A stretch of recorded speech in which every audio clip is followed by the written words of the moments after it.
Today we are going to study about resistor in series. So resistors, they are generally connected in two ways, either in series or in parallel, depending on type of current we require. तो students, series और parallel में क्या difference होता है कि resistors जब series में connect किए जाते हैं तब क्या डिफरेंस होता है और पैरेलल में जब कनेक्ट किए जाते हैं तो क्या चेंजेस होते हैं, that we are going to study today. और सबसे पहले ये समझ लें कि सीरीज़ में जब रेजिस्टर कनेक्ट होते हैं तो क्या होता है और इसके क्या एडवांटेजेस हैं, क्या डिसएडवांटेजेस हैं, that we are going to study. So when the resistors are connected end to end, ये वर्ड ध्यान रखना स्टूडेंट्स, एंड टू एंड, कि जब रेजिस्टर्स एक या एक से ज़्यादा रेजिस्टर्स जब एंड टू एंड कनेक्ट होते हैं, they are known as in series. So when two or more resistors are connected end to end, they are said to be in series. इसमें एक और चीज़ ध्यान रखना स्टूडेंट्स कि here current is common for all. यहाँ पे एक ही current divide होता है सारे रजिस्टर में, ये इसका डिसएडवांटेज है. इट मीन्स कि सारे जितने भी इक्विपमेंट्स हैं वो उनमें करंट डिवाइड हो जाता है, तो इट मीन्स कि इसके कारण से हैवी इक्विपमेंट और लाइट इक्विपमेंट को हम एक साथ कनेक्ट नहीं कर सकते. उसके साथ एक और डिसएडवांटेज है इसका कि अगर कोई भी डिवाइस वर्क करना बंद कर देता है, then all the devices will shut down, सारे डिवाइस वर्क करना बंद कर देंगे. So this is the disadvantage of resistors in series. Next, first of all understand how to draw the diagram. Students, ये बात ध्यान रखना, फिजिक्स के सारे न्यूमेरिकल, सारे डेरिवेशन में आपको मेन चीज़ है उसका डायग्राम बनाना और उसको समझना कि हाँ इस तरीके से इसका डायग्राम होगा, इस तरीके से रेजिस्टर्स कनेक्ट होते हैं और इससे related so many questions are asked in exam. बहुत सारे क्वेश्चंस रेजिस्टेंस चैप्टर से, इलेक्ट्रिसिटी चैप्टर से पूछे जाते हैं जो कि रेजिस्टेंस वाले क्वेश्चंस होते हैं. So here you can see the diagram of resistors in series.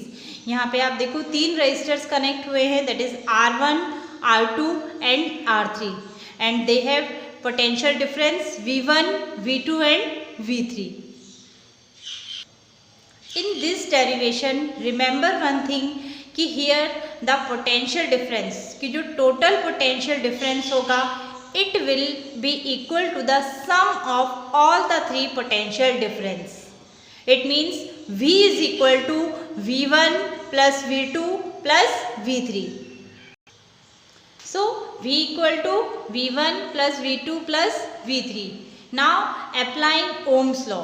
So Ohm's law, it is very important for 10th class. 10th class के लिए, इवन 12th क्लास, आगे क्लासेस में भी पढ़ोगे ओम्स लॉ 11th 12th में, तो इसलिए Ohm's law बिल्कुल अच्छे से करना है students. It is applied in all the numericals. Electricity के जितने भी न्यूमेरिकल्स हैं वो सभी ओम्स लॉ से ही सॉल्व हो रहे हैं, तो इसलिए ओम्स लॉ ध्यान रखना. ओम्स लॉ क्या होता है कि it gives the relation between potential difference and current.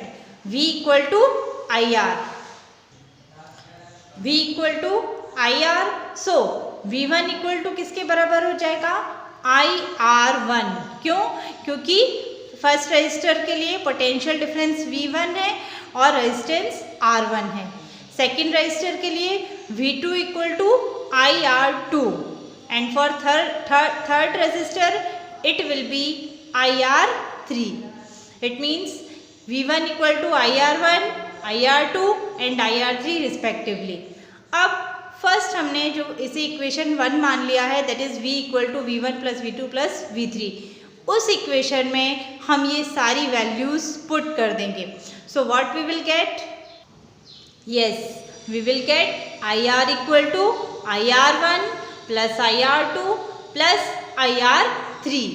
अब हम क्या करेंगे, I को कॉमन निकाल लें,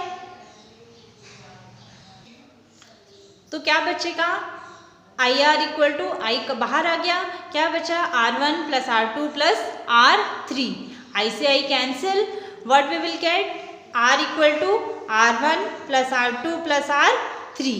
So this is our resistor in series. अगर सीरीज के रेजिस्टर का आपको डेरिवेशन आता है तो ये पूरा आपको सॉल्व करना है along with डायग्राम.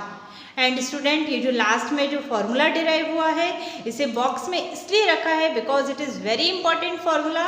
और जितने भी सीरीज़ वाले फॉर्मूले होंगे, सीरीज़ वाले न्यूमेरिकल्स होंगे कि जिनमें रजिस्टर को सीरीज़ में कनेक्ट किया है, that you have to solve by applying this formula. Here only 3 resistors I have shown. इसमें n number of resistors भी कनेक्ट हो सकते हैं. Means R equal to R up to R1 up to Rn तक भी आप resistors connect कर सकते हो. Now what we can conclude from this derivation. अब इस डेरिवेशन से हम क्या कंक्लूजन निकाल सकते हैं, देखिए. So the conclusion is the equivalent resistance is equal to the sum of all the individual resistances. As we see कि R equal to R1 plus R2 plus R3 plus up to Rn and the current through each resistor is same. कि मैंने पहले ही बताया था आपको कि यहाँ पे करंट जो है वो सेम रहता है हर रेजिस्टर के लिए, but the potential difference through each resistor is different. but potential difference अलग रहेगा. इसीलिए हमने क्या लिया था, जो फर्स्ट हमने जो डेरिवेशन स्टार्ट किया था उस केस में सबसे पहले हमने क्या लिया था, V equal to V1 plus V2 plus V3. क्यों? क्योंकि each have different potential difference. now what are the disadvantages of resistor in series?